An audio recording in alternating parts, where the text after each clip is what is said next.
Hi everyone, welcome to Shruti's Pharma World. Today I am going to talk about PictoTube. If you like this kind of videos, please do subscribe my channel and hit the bell button too. Here you can see the figure of PictoTube. PictoTube is also known as insertion meter.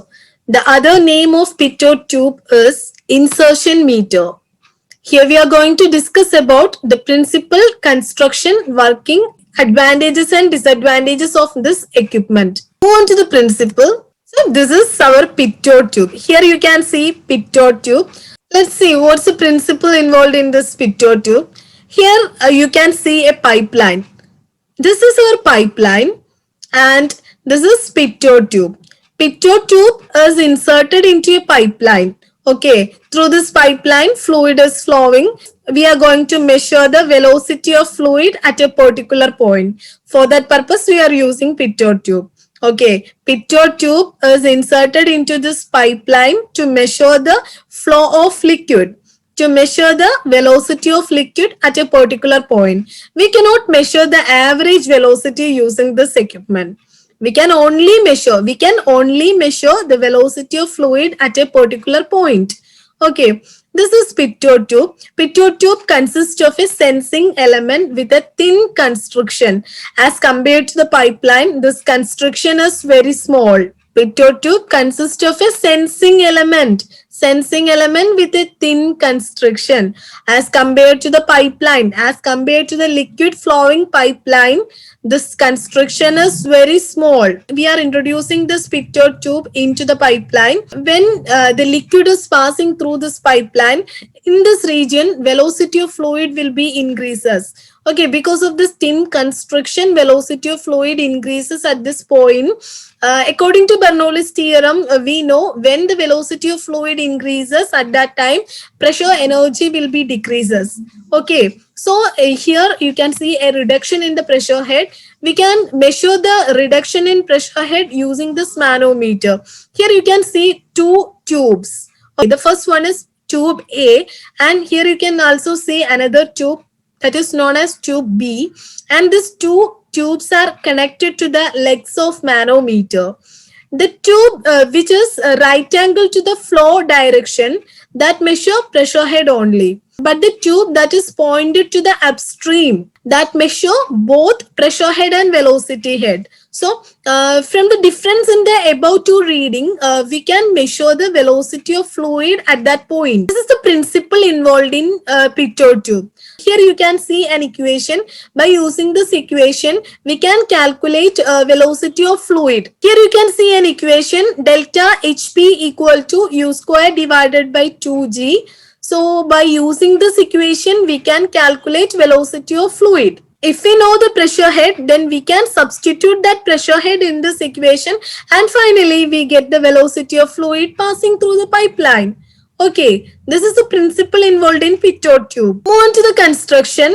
The pitot tube consists of a sensing element with a thin construction as compared to the flow channel. That is clearly visible in this figure. One tube is perpendicular to the flow direction. Okay, this is the flow direction. So the tube A, that is perpendicular to the flow direction, and the other tube B, that is connected parallel to the flow direction. The fluid is flowing in this direction. So tube B, that is parallel to the direction of flow, and the tube A, that is perpendicular to the direction of flow. These two tubes are connected to the legs of manometer. So these are the points you should study in the construction part.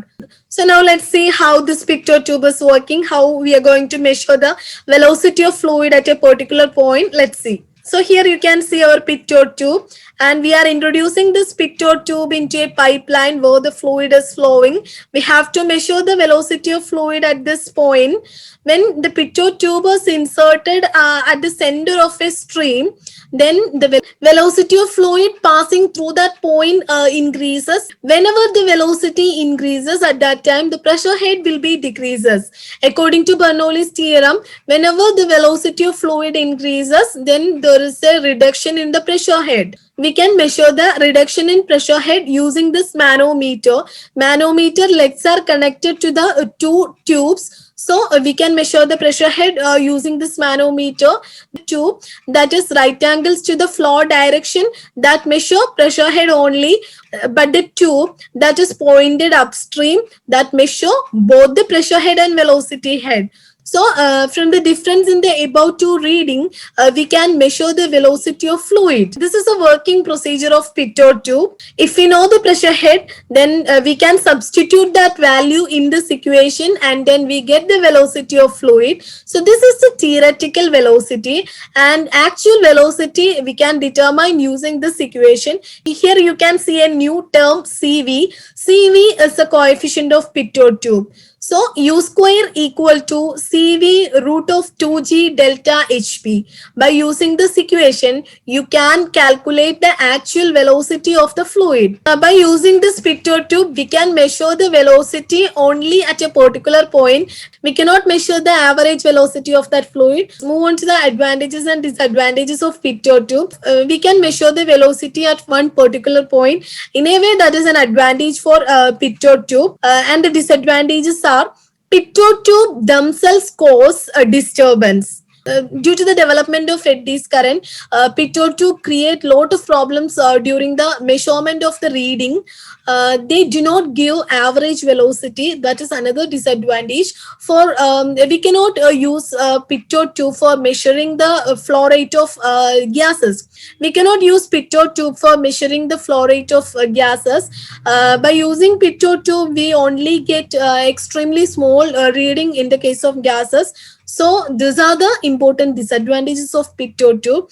In this presentation, we have covered the principle, construction, working, advantages and disadvantages of pitot tube. Hope you all understand, and thank you for watching.